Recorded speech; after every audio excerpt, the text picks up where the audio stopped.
Hello friends, कैसे आप सब लोग? आई होप सभी लोग ठीक होंगे। मेरा नाम है शिव।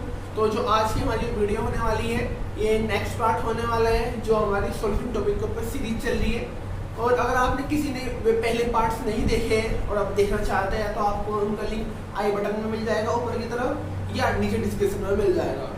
और अगर आपको मेरी वीडियो अच्छी लगती है तो प्लीज़ इस चीज़ को भूलना नहीं है, चैनल को सब्सक्राइब करके जाना है और वीडियो को भी लाइक करके जाना है, ठीक है। हमको मोटिवेशन मिलती है और अच्छी वीडियो बनाने के लिए मन करता है कि हाँ भाई सब्सक्राइबर हो रहे हैं तो अच्छी वीडियो बनाते हैं, जल्दी बनाते हैं। तो जो हमारी जो पिछली वीडियो थी उसमें हमने मोलैरिटी के बारे में पढ़ा था। तो मोलैरिटी क्या होती है? Number of moles of solute which present in 1 litre of solution. यानी कि हमारे पास सॉल्यूशन है 1 लीटर, उसमें सोल्यूट के कितने मोल्स प्रेजेंट हैं वो क्या होगी हमारी मोलैरिटी। ठीक है, दोबारा बताता हूँ। 1 लीटर का सॉल्यूशन है, उसमें कितने मोल्स प्रेजेंट है सोल्यूट के, वो क्या होगी हमारी मोलैरिटी। ठीक है जी। तो जो मोलैरिटी है वो भी लगभग यही है, हल्का सा चेंज आएगा, इसी वजह से मैंने इसको यहाँ पे हाईलाइट कर रखा था। तो क्या चेंज आएगा, पहले मैं डेफिनेशन लिख देता हूँ फिर बताता हूँ। तो मैंने यहाँ पे डेफिनेशन लिख दी है इसकी मोलैरिटी। तो देखो स्टार्टिंग सेम है, number of moles of solute, number of moles of solute which present. बस यहाँ से डिफरेंट आना शुरू हुआ। क्या इसमें क्या आता है कि 1 लीटर सॉल्यूशन है, उस सॉल्यूशन के अंदर ऑलरेडी प्रेजेंट है। ठीक है जी।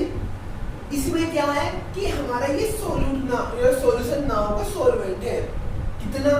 1 किलोग्राम सॉल्वेंट है, उसके साथ घुले हुए सोल्यूट के मोलों की संख्या। दोबारा बताता हूँ, हमारे पास 1 किलोग्राम सॉल्वेंट है, उसके साथ घुले हुए सोल्यूट के मोल्स की संख्या क्या कहलाती है? मोलैरिटी। कहाँ फर्क आया? यहाँ से लेके यहाँ तक का सेम रहा भाई। इसमें भी हमें जो सोल्यूट है उनके मोल्स की संख्या निकालनी सेम इसमें भी है, सोल्यूट के मोल संख्या। फर्क कहाँ आया? इसमें हमारा 1 लीटर का सॉल्यूशन है, बट इसमें क्या है? 1 किलोग्राम सॉल्वेंट है और इसमें सॉल्यूशन में घुले हुए हैं, बट इसमें सॉल्वेंट में घुले हुए नहीं है। इसमें हम सॉल्वेंट के साथ घुलेंगे इनको। क्यों? क्योंकि सॉल्यूशन होता है वो 2 चीजों से मिलकर बनता है, सोल्यूट जमा सॉल्वेंट। ठीक है जी। तो इस वाले पार्ट में क्या था, हम सॉल्वेंट की बात नहीं कर रहे थे, सिर्फ सोल्यूट की बात कर रहे थे जो सॉल्यूशन में घुला हुआ है। बट यहाँ पर सॉल्यूशन की बात नहीं कर रहे, हमारे पास सॉल्वेंट है, सॉल्वेंट में के साथ हमने सोल्यूट घोला तो हम उसकी बात कर रहे हैं। ठीक है, दोनों में इतना फर्क है बस, बाकी सब कुछ इनका जो फॉर्मूला है लगभग सेम आएगा। मैं फॉर्मूला लिख देता हूँ यहाँ पर। ऐसे हमारा जो मोलैरिटी थी इसका फॉर्मूला क्या था? कैपिटल M, इसका सिंबल है बराबर W गुना 1000 बट अपॉन में M गुना V, वो किस चीज में? ml में। V क्या था? सॉल्यूशन की अमाउंट, या ठीक है जो ml में हो सकती है लीटर में हो सकती है, वो 1000 के ऊपर बात करेगी। जो M है स्मॉल m वो क्या है? सोल्यूट का मोलिकुलर वेट। ठीक है। और W है वो क्या है? सोल्यूट का जो गिविंग वेट है, 50 ग्राम दे दिया, 40 ग्राम दे दिया। ठीक है।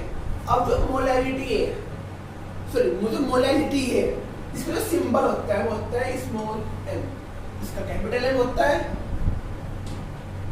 इसका आपका कैपिटल M और इसका आपका स्मॉल m, इसका n, इसका भी बताएंगे, इसका होता है काई। ठीक है। तो इसका स्मॉल m होता है, तो यहाँ लिखने में थोड़ी प्रॉब्लम आएगी। क्यों? एक स्मॉल m यहाँ यूज हो रहा है, एक स्मॉल m यहाँ यूज हो रहा है। तो या तो आप इस वाले स्मॉल m को चेंज कर दो, स्मॉल m डैश कर दो आप, ठीक है, या झंझट खत्म करते हैं, एकदम मोलैरिटी। तो मोलैरिटी होती क्या है? ऊपर का सेम टू सेम आएगा अपॉन स्मॉल m। उस वाले में क्या था? यहाँ पर क्या था? 1 लीटर चल रहा था, यहाँ क्या है? 1 किलोग्राम। तो इसी को हम चेंज कर देंगे। कितना मैंने बताया था, जहां पर भी ग्राम किलोग्राम का यूज होता है वहां पर हम डब्ल्यू यूज करते हैं, जहां पर लीटर ml का यूज होता है वहां पर हम v का यूज करते हैं। यहाँ ग्राम का किलोग्राम का यूज हो रहा है तो हम यहाँ डब्ल्यू का, हम इसको किलोग्राम में लेंगे, क्या लेंगे यहाँ पे ग्राम। ये चीज मैंने अपनी जो इससे पहले वाली वीडियो थी उसमें बताया था कि यहाँ पे किलोग्राम में लेके हमने ग्राम क्यों ले लिया है, और आपको नहीं समझ में आया तो आप पिछली वीडियो भी देख सकते हैं, ठीक है। अब यहाँ कन्फ्यूजन क्या आता है कि हमारे पास दो डब्ल्यू है, सेम वही जो मैंने इस वाले में बताया था, या तो आप इनको W1 W2 करो, या जो मेरा फेवरेट है भाई जो सोल्यूट की अमाउंट है इसको स्मॉल, जो सोलवेंट की अमाउंट है उसको आपने कैपिटल कर दिया, ठीक है।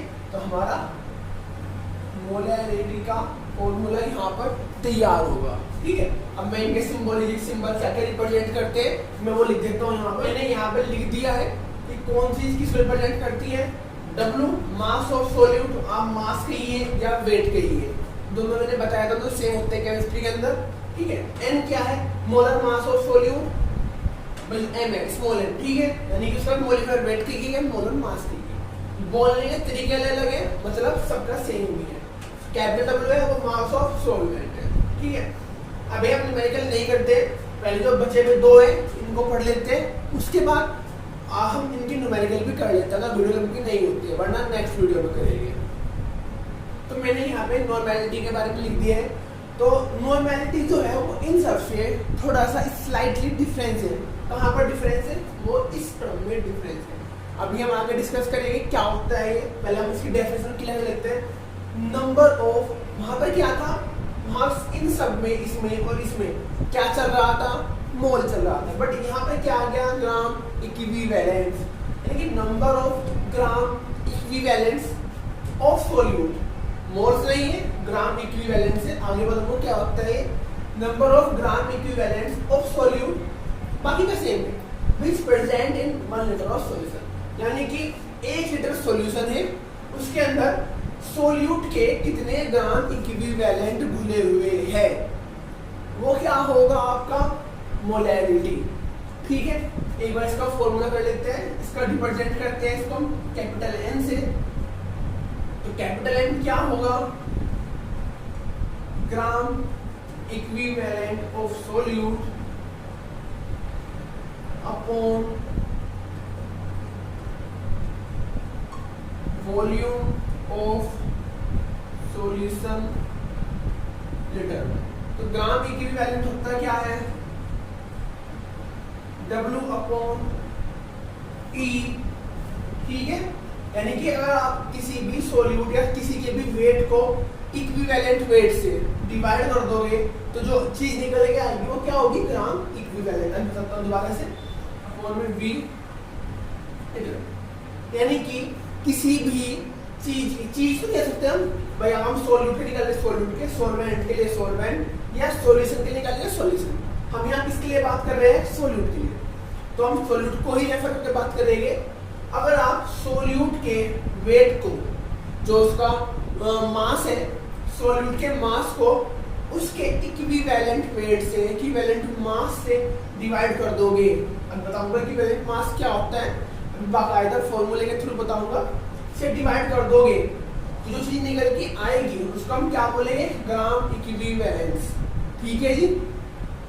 अगर आपको ये चीज क्लियर नहीं होती है तो आप मेरे को भाई DM भी कर सकते हो या कमेंट कर सकते हो, मैं वहां पर पूरी कोशिश करूंगा सॉल्व कर देंगे इसको, ठीक है। अब मेन बात आती है कि भाई हमें इसका पता क्या होती है, तो W क्या था,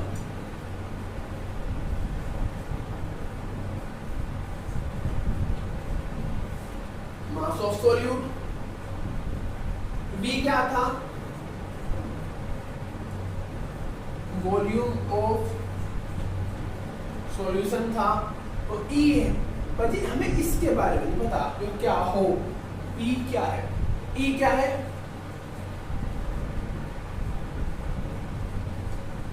इक्विवेलेंट वेट, ये U क्या होता है।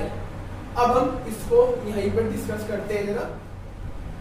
मैंने यहाँ पर लिख दिया है कि calculation of equivalent weight, equivalent weight को हम कैसे कैलकुलेट करेंगे और होता क्या है। तो एसिड्स के लिए अलग होता है, ये बेस के लिए अलग होता है। अब आप कहोगे कि सर एसिड और बेस के लिए क्यों है, किसी और के लिए क्यों नहीं है? क्योंकि हमें किसी जिस चीज के लिए हम निकाल रहे हैं उसका जो मोलर मास होगा उसको हमें, अगर वो एसिड है तो बेसिटी से, बेस है तो एसिडिटी से। आपको लगेगा संडे क्लास लिखा है कि भाई एसिड की एसिडिटी बेस की बेसिटी, नहीं, ये ऐसे ही होता है, उल्टा होता है। एसिड्स की बेसिटी और बेस की एसिडिटी। अभी बताऊंगा क्या होता है बेसिटी एसिडिटी। तो पहले समझ लेते हैं, अगर हमें एसिड के लिए निकालना है तो उसकी जो मोलर मास होगा उसको उसकी बेसिटी से डिवाइड कर देंगे। अभी ये टॉपिक नहीं है कि बेसिटी क्या है, वो भी जस्ट अभी 1-2 मिनट बाद बताऊंगा। टॉपिक क्या है हमारा, इक्विवेलेंट वेट। सिमिलरली अगर हम बेस के लिए बात करेंगे तो उसका जो मोलर मास होगा उसको हम उसकी एसिडिटी से डिवाइड कर देंगे, जो निकल के आएगा इक्विवेलेंट ऑफ बेस आएगा, यहाँ पे इक्विवेलेंट वेट ऑफ एसिड आएगा।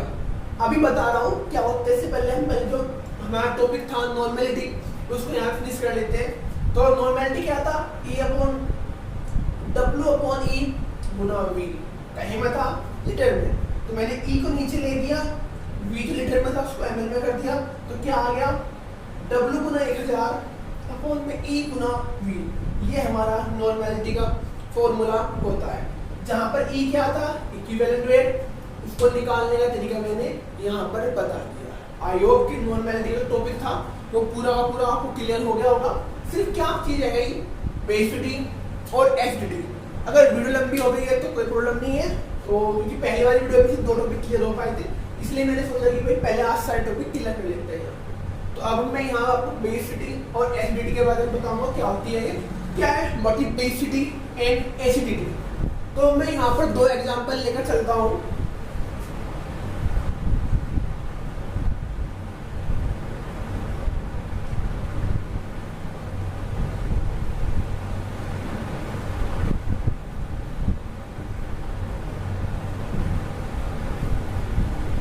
तो अगर मैं इन 2 एग्जाम्पल में आपसे पूछूं कौन एसिड है और कौन बेस है, ठीक है, तो ज्यादा बताना मुश्किल नहीं है। जो भी अपने एक्वस सॉल्यूशन के अंदर, ये बात ध्यान रखना, यानी कि इनको मैंने पानी में घोल दिया। 10th क्लास में साफ साफ बताया गया था कि एसिड्स वे होते हैं जो अपने एक्वस सॉल्यूशन के अंदर H पॉजिटिव आयन दे दे। बेस वे होते हैं जो अपने एक्वस सॉल्यूशन के अंदर OH आयन दे दे। अब कंफ्यूजन होते हैं कि एक्वस का मतलब क्या है, इनको उठाया पानी में डाल दिया, जो चीज बनी वो एक्वस, यानी कि इनमें पानी घुला हुआ है, पानी घुला हुआ, ठीक है, याद क्लियर है। एक्वस का मतलब क्या है, उसके अंदर पानी है, ठीक है, एक्वस पानी के लिए यूज करते हैं। तो जो H पॉजिटिव दे दे वो एसिड्स, जो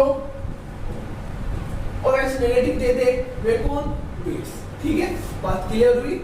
अगेन कुछ समझ नहीं आता है तो आप मेरे से पूछ सकते हैं, सेपरेटली भी पूछ सकते हैं, कोई प्रॉब्लम नहीं है। तो H पॉजिटिव दे दे वो है एसिड्स, जो OH नेगेटिव दे दे वो कौन, आपका बेस। ये कौन है, एसिड, ये कौन है आपका बेस। तो कि सर हम चल रहे हैं इस टॉपिक पर, आप कहां से कहां गए, तो मैं इसलिए बता रहा हूं कि इसी से रिलेटेड है। जो एसिड जितने H पॉजिटिव देगा वो उसकी जो बेसिटी है वो उतनी ही होगी। मतलब क्या है, अगर मैं कहूं कि भाई बेसिसिटी ऑफ HCl कितनी है, कितनी होगी इसकी, 1। क्यों होगी, क्योंकि ये एक ही H पॉजिटिव आयन देता है अपने एक्वस सॉल्यूशन के अंदर। अगर मैं कहूं सिमिलरली H2SO4 के लिए बताओ आप, पहले आप, किसी को पता है, साफ साफ दिख रहा है, ठीक है, नहीं दिख रहा है तो आप देख सकते हो कैसे, भाई 2 तो H पॉजिटिव दे दिया और SO4 2 नेगेटिव दे दिया, ठीक है जी। तो इसकी जो बेसिटी है वो कितनी आई, 2। बट यहाँ एक ध्यान रखने वाली बात क्या है, जो साफ साफ दिखता है वो कभी सही नहीं होगा। जैसे CH3COOH, ज्यादा बच्चे से कंफ्यूज करते हैं।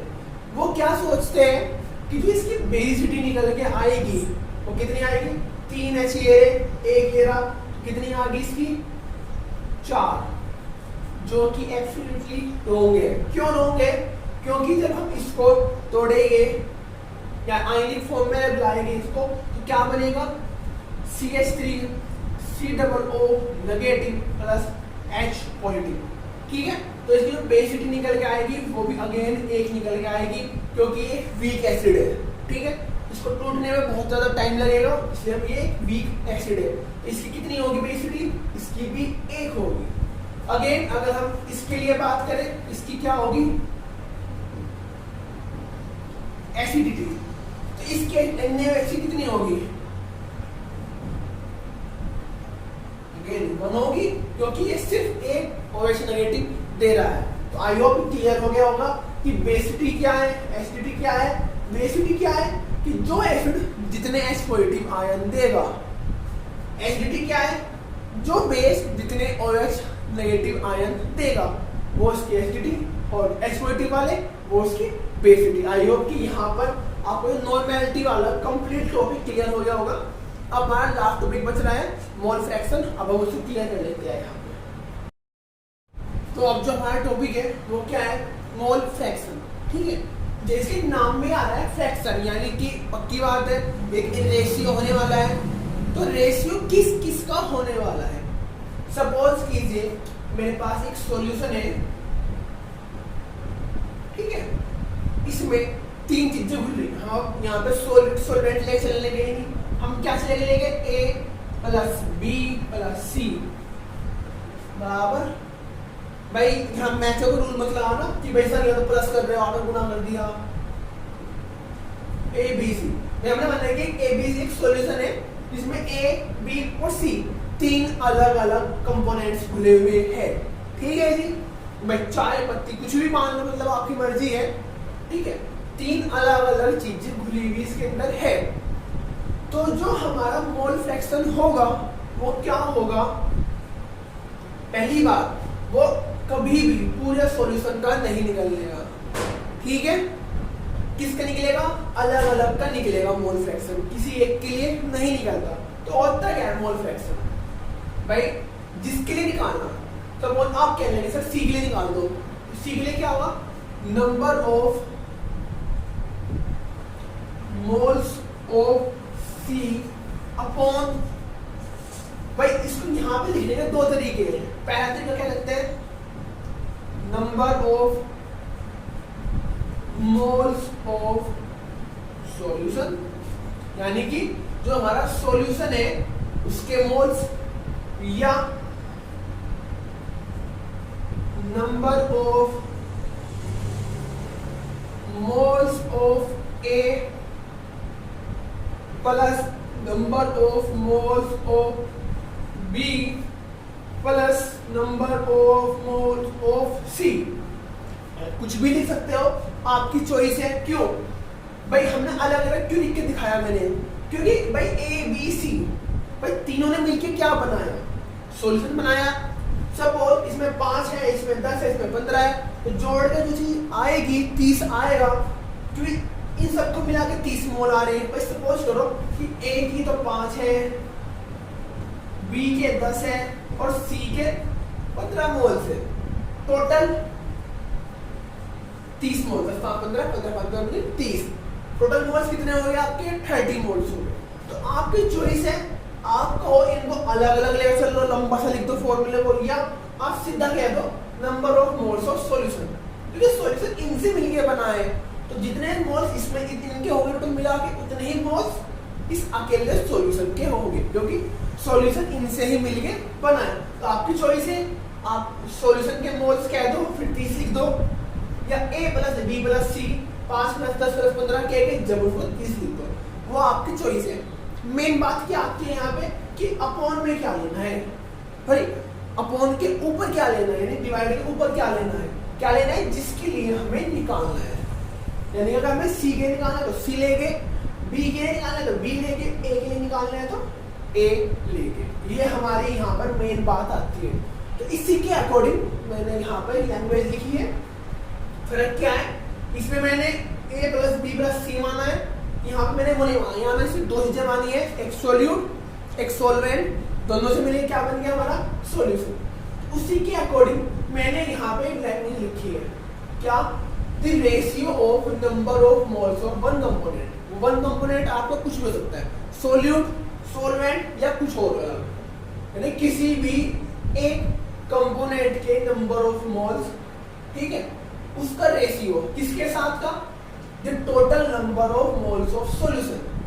जैसे मैंने यहाँ पे किया, पर किसी भी एक कंपोनेंट के नंबर ऑफ मोल्स का रेशियो किसके साथ, number of moles of solution, क्या कहलाता है, मोल फ्रैक्शन।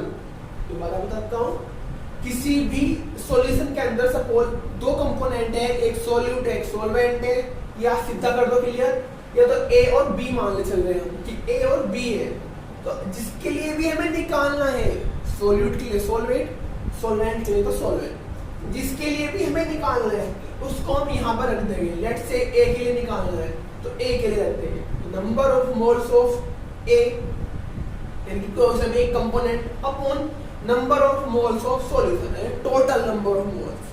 ठीक है, ये बात में आज क्लियर होना चाहिए, यानी कि the ratio of number of moles of one component and the total number of moles of solution. Solution है टोटल नंबर ऑफ मोल्स, और कि जिस कंपोनेंट के लिए निकालना है उसके नंबर ऑफ मोल्स का जो रेशियो होगा क्या कहलाएगा आपका, मोल फ्रैक्शन। डिनोट करते हैं इसको, एक्स जैसे निशान है, इसको हम काई बोलते हैं, अगेन बोल रहे हैं इसको हम काई बोलते हैं। लिखने का तरीका एक्स जैसा होता है, ये बोलते हैं इसको काई। पढ़ते चाहिए, चाई लिखा है, चाई नहीं है, ये काई है। ठीक है, ये हमारा क्लियर होगा। फॉर्मूला मैंने यहाँ पे लिख के दिखा दिया, मैं एक बार दोबारा से लिख के दिखाता हूँ फॉर्मूला क्या होगा। तो सपोज दोबारा से करते हैं इस चीज को, मेरे पास एक सॉल्यूशन है, इसके अंदर a प्लस बी दो कंपोनेंट बोले हुए हैं, तो जो काई है यानी कि जो मोल फ्रैक्शन है दोनों के अलग अलग निकलेगा। तो सपोज मुझे निकालना है काई a, यानी कि a के निकालना है, तो क्या होगा, number of moles of a upon number of moles of A plus number of moles of B और number of moles of solution। जैसी आपकी इच्छा हो आप वो लिख सकते हो। ठीक है जी, यहाँ तक का चीज क्लियर हो गया होगा। अब इसके बाद एक चीज निकल के आती है, क्या निकल के आती है, सपोज मेरे पास यही ले सकता हूँ, मेरे पास दो कंपोनेंट थे ए और बी, मैंने काई ए निकाला, देन मैंने काई बी निकाला, तो ऑलवेज इनका सम एक आना चाहिए, या उल्टा कहूं हमेशा इनका जो सम आएगा वो एक ही आएगा। यानी कि अगर मैं सॉल्यूशन के लिए निकालता हूँ कितना आएगा, एक आएगा। क्यों आएगा भाई, देख लो एक बार। फिर मैंने कहा काई सॉल्यूशन, तो हमें पता है ये बात हमारी फिक्स है कि नीचे की तरफ क्या आएगा, मोल्स ऑफ सॉल्यूशन आएगा। ठीक है, और जो ऊपर है, ऊपर कौन आएगा, जिसके लिए हम निकाल रहे हैं उसके मोल्स। जैसे यहाँ पर हमने ए के लिए निकालना था तो ए आ जाएगा। अब यहाँ किसके लिए निकाल रहे हैं, सॉल्यूशन के लिए निकाल रहे हैं, तो क्या आएगा, वो same again moles of solution. ठीक है, ये भी मोल्स ऑफ सॉल्यूशन, ये भी मोल्स ऑफ सॉल्यूशन, दोनों कट गया, आपस में कितना आ गया, एक। तो इसलिए भाई काई ए प्लस काई बी दोनों मिले किसके होंगे, काई सॉल्यूशन होगा, जो हमेशा किसकी इक्विवेलेंट होता है, एक के। आई थिंक यहाँ की बात क्लियर हो गई होगी। तो इससे हमें बेनिफिट क्या निकला, सपोज एग्जामिनर ने कहा कि दो चीजें घुली हुई है, बट पानी के साथ नमक घुला हुआ है, उसने कहा कि पानी का और नमक के मोल फ्रैक्शन निकाल लो। तो आप मल्टीप्लाई करने के लिए काई ए निकालने काई बी निकालने तो वो पागलपन है। तरीके का बेटर क्या है, आपने काई ए निकाला, ठीक है, और उसको माइनस कर दिया, यानी कि अगर आपने काई ए निकाल लिया तो आप क्या करोगे, काई बी निकालना है आपको, तो काई बी निकालने के लिए 1 माइनस काई ए, यानी कि एक निकालो कोई सा भी और 1 में से माइनस कर दो उसको, तो दूसरा आपका ऑटोमेटिक निकल के आ जाएगा। मैं एग्जांपल कराऊंगा, उस एग्जांपल में सारे के सारी चीज़ क्लियर हो जाएगी आपकी। आई थिंक वीडियो थोड़ी लंबी हो गई होगी, तो जो हमारे एग्जांपल्स है वो अगली वीडियो में करेंगे। और अगेन आपकी वीडियो अच्छी लगी हो तो प्लीज़ इसको लाइक करके जाना, चैनल सब्सक्राइब करना और अपने फ्रेंड्स वगैरह में भी इसको शेयर करना। हमको बहुत ज़्यादा मोटिवेशन मिलती है और अच्छी वीडियो बनाने के लिए भी, ठीक है। इन टॉपिक्स को मैंने सेपरेट वीडियो में कवर किया क्योंकि मुझे थोड़े लंबे टॉपिक लग रहे थे, तो मैंने सोचा कि भाई आराम से क्लियर हो, क्योंकि सेपरेट वीडियो बनाने के बाद मैं कंप्लीट आधे घंटे 1 घंटे की चैप्टर की कंप्लीट वीडियो लेकर आऊँगा, जो थोड़ी फास्ट वीडियो होगी जिसमें आप जल्दी सीख पाओगे। ये थोड़ी लॉन्ग वीडियो है, जिसको लॉन्ग पढ़ना है वो लॉन्ग पढ़िए, इसको कंप्लीट पढ़ना है एक चैप्टर में 1 घंटे के अंदर, उसके लिए वो वीडियो आगे आने वाली है। तो चैनल सब्सक्राइब करना जरूर रखना and thank you for watching.